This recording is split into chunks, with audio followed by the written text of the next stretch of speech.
Sokszor elmerülök ebben, nem szólalok meg, mert egy köcsög feljelentett egyszer. Ez nem most volt még annó, a fejemben a hangtól. Kibasz veled Orbán, ha nem nyalod meg a zacskót. Olyat baszott ránk, egy egész ország fogott padlót. Új lapják a pénzt, az Ambrus tanulhatna abból. A parlamentünk bűzlik, a kisfiúság szaktól. De igazuk van, nem tehetnek arról, ne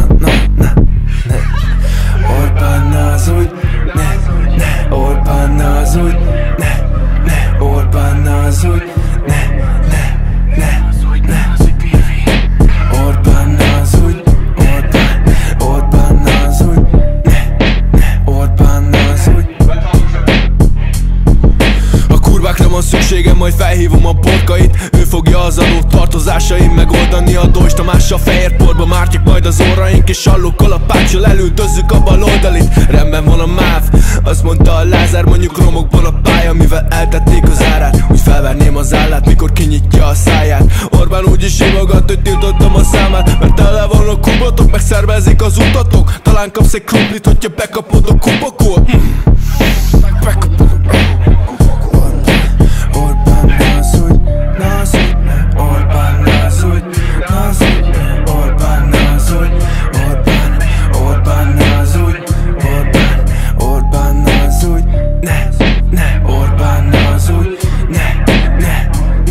Mentszer átvette a helyet, pedig sokáig a Feri volt. Te lettél a nemzet pólóján az újabb kecifolt. Szájér, mi lehet a szemed olyan, mint a telihold? Nem mindegy, hogy te baszol, vagy téged basznak tedipoly. Nézd meg ezt a köcsögöt, most éppen zebrát szelidít. Az összesek nyalójának a zsebét teszi teli, mint szeretném az országomat, de már mi a kecit itt is. Orbán írja elő, hogy a lovás nekik legitim.